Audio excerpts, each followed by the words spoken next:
NCP কেন রাষ্ট্র ক্ষমতায় আসতে পারল না? নেপালের ক্ষমতায় আসতে যাচ্ছে জেনজি আন্দোলনে নেতৃত্ব দেওয়া দল রাষ্ট্রীয় স্বতন্ত্র দল আরসিপি। তাহলে স্বাভাবিকভাবেই প্রশ্ন আসতেছে, বাংলাদেশের জেনজি আন্দোলনে নেতৃত্ব দেওয়া দল এনসিপি কেন রাষ্ট্র ক্ষমতায় আসতে পারল না? এই ভিডিওতে নেপালের আন্দোলনকারী জেনজি ও বাংলাদেশের আন্দোলনকারী জেনজিদের মধ্যে কয়েকটি মেজর পার্থক্য তুলে ধরার চেষ্টা করব। বাংলায় একটা প্রবাদ আছে না, লাঠি যে আর মাটি তার, সেই কথারই যেন প্রমাণ মিলল নেপালের রাজনীতির ময়দানে। এবার নগদের ১৫০ কোটি টাকা বেহাতের অভিযোগ উঠেছে নাহিদ ইসলামের সাবেক পিএর বিরুদ্ধে। ক্ষমতার অপব্যবহার করে শত শত কোটি টাকা দুর্নীতি করেছেন উপদেষ্টা আসিফ মাহমুদ সজীব ভুঁইয়ার সহকারী একান্ত সচিব মোয়াজ্জেম হোসেন। এমন অভিযোগে তাকে দায়িত্ব থেকেও অব্যাহতি দেওয়া হয়েছে। বৈষম্য বিরোধী ছাত্র আন্দোলনের অন্যতম সমন্বয়ক হাসনাত আব্দুল্লাহর বিরুদ্ধে উঠেছে আর্থিক দুর্নীতির গুরুতর অভিযোগ। সারজিৎ হাসনাত খুব সন্দেহজনক। নাম্বার 1, নেপালের জেনজি আন্দোলনকারীরা আন্দোলনের পর তাদের স্বাধীনতার সব স্তম্ভ ভেঙে ফেলেনি। বাংলাদেশের আন্দোলনকারীরা যেটা করেছে, যেখান থেকে তাদের মূল উৎপত্তি সেখানেই আঘাত করেছে তারা। বঙ্গবন্ধু শেখ মুজিবুর রহমানের তো বটেই, বীর শ্রেষ্ঠদের ভাস্কর্য ভাঙ্গা, মুক্তিযোদ্ধাদের গলায় জুতার মালা পরানো, স্বাধীনতার ইতিহাসের রাজসাক্ষী ধানমন্ডি ৩২ নম্বর ভেঙে ফেলা, মুক্তিযুদ্ধ জাদুঘর পুড়িয়ে ফেলা সহ মুক্তিযুদ্ধকে বিলীন করে দিতে এমন কোনো কাজ নেই যা তারা করেনি। নাম্বার 2, নেপালের জেনজি আন্দোলনকারীরা অভ্যুত্থানের পর রাষ্ট্র ক্ষমতায় গিয়ে পিএসের মাধ্যমে বা বাবার মাধ্যমে দুর্নীতিতে জড়ায়নি, যা নাহিদ ইসলাম ও আসিফ মাহমুদ সজীব ভুঁইয়ারা করেছেন। আসিফ মাহমুদের পিএস মোয়াজ্জেম ৩১১ কোটি টাকা দুর্নীতি করেছেন, তা এক প্রকার প্রমাণিত।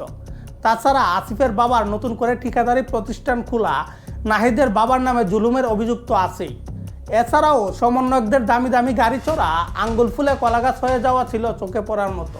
নাম্বার 3, নেপালের আন্দোলনকারীরা মব সৃষ্টি করে বিভিন্ন প্রতিষ্ঠান দখল করেনি, শিক্ষকদের লাঞ্ছিত করেনি। আন্দোলনের পরেও বিভিন্ন প্রতিষ্ঠান, ফ্যাক্টরি পুড়িয়ে দিয়ে দেশে বেকার সমস্যা তৈরি করেনি, যা বাংলাদেশের আন্দোলনকারীরা অবলীলায় করে গিয়েছেন। নাম্বার 4, নেপালের জেনজি আন্দোলনকারীরা চাঁদাবাজি করেনি। বাংলাদেশের জেনজি আন্দোলনকারীরা বিভিন্ন সময় চাঁদাবাজি করেছে, তা প্রমাণিত সত্য। এনসিপি গঠিত হবার পরেই এনসিপির যুগ্ম সদস্য সচিব গাজী সালাউদ্দিন তানভীর পাঠ্যপুস্তক ছাপানোর কাগজ বাণিজ্য করে ৪০০ কোটি টাকার দুর্নীতি করেছে বলে অভিযোগ উঠে, যেই ঘটনায় আবার সার্জিস আলম রাখাল রাহাকে ফাঁসিয়ে দিতে চেয়েছিলেন। ইভেন সার্জিসের বিরুদ্ধেও এক নারী চাঁদাবাজির অভিযোগ করেন। তিনি ওই নারী থেকে আইফোন সহ নগদ টাকা নিয়েছেন। তাছাড়া একই নারী থেকে এনসিপি ৪৮ লাখ টাকা চাঁদা নেয়। এনসিপির কেন্দ্রীয় সদস্য ইমামুর রশিদ ইমনকে রাস্তায় দাঁড়িয়ে ওই নারী থেকে টাকা নিতে দেখা যায় একটি ভিডিওতে। হান্নান মাসুদ প্রকাশ্যে মংলা বন্দর দখল করে। তাছাড়া সমন্বয়ক রিয়াদ ১০ লাখ টাকা চাঁদাবাজির মামলায় গ্রেফতার হয়। এনসিপির ছাত্র সংগঠন বাকশাসের ফারজানা তমাও চাঁদাবাজির মামলায় গ্রেফতার হয়। এমন বহু উদাহরণ আছে যে সমন্বয়ক ও এনসিপির নেতারা চাঁদাবাজি করেছেন। নাম্বার 5, নেপালের জেনজি নেতারা আন্দোলনের পরপরই পপুলিস্ট রাজনীতি করা শুরু করেনি।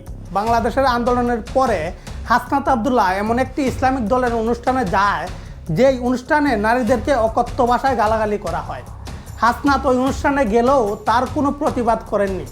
ছাত্রলীগ করা সার্জিস আলম বলেছিলেন তাকে নাকি নামাজ পড়তে দেওয়া হতো না, অথচ সে নিজেই ছাত্রলীগ করত। নামাজে যদি কেউ বাধা দিয়ে থাকে সেটা প্রথমে তার উপরেই বর্তায়। রাজনীতির মধ্যে এক ধরনের ধর্মের কার্ড ঢুকিয়ে দেওয়ার চেষ্টা করেছিলেন সার্জিস আলম। এছাড়া সারা বছর দিল্লি না ঢাকা স্লোগান দিয়ে সেই দিল্লিতেই ইউরোপের ভিসার জন্য যায় হবিগঞ্জের সমন্বয়ক মেহেদি। এরকম দ্বিচারিতা নেপালের জেনজি নেতারা করেনি। তারা যেটাতে স্ট্রিক্ট ছিল সেটাতে পুরো সময়টা জুড়ে স্ট্রিক্ট ছিল। নাম্বার 6, নেপালের জেনজিদের যে দলটি ক্ষমতায় যাচ্ছে সেটি পিওর একটি প্রগতিশীল মধ্যপন্থী দল, কিন্তু এনসিপির আবির্ভাবই ঘটেছে ডানপন্থী দল হিসেবে। দল গড়ার সাথে সাথেই তারা বিভিন্ন রকমের ধর্মের কার্ড খেলা শুরু করে দেয়। তার চূড়ান্ত পর্যায়ে পৌঁছায় তারা যখন জামাতের মতো একটি ফার রাইট রাজনৈতিক দলের সাথে জোট গড়ে তোলে। জামাত যেখানে ৭১ সালে প্রকাশ্যে বাংলাদেশের বিরোধিতা করে, রাজাকার, আলবদর, আল শামস শান্তি বাহিনী গঠন করে বাংলাদেশের মানুষের উপর দমন নিপীড়ন করে, সেখানে এনসিপি তাদের সাথে জোট করে ওইসব কলঙ্ক তাদের ঘাড়ে তুলে নেয়। নেপালের জেনজিরা এমন কোনো দলের সাথে জুটে যায়নি যেই দল নেপাল নামে কোনো রাষ্ট্রই চায়নি। নাম্বার 7, নেপালের জেনজিরা আন্দোলনের পর নারীদেরকে মাইনাস করে ফেলেনি।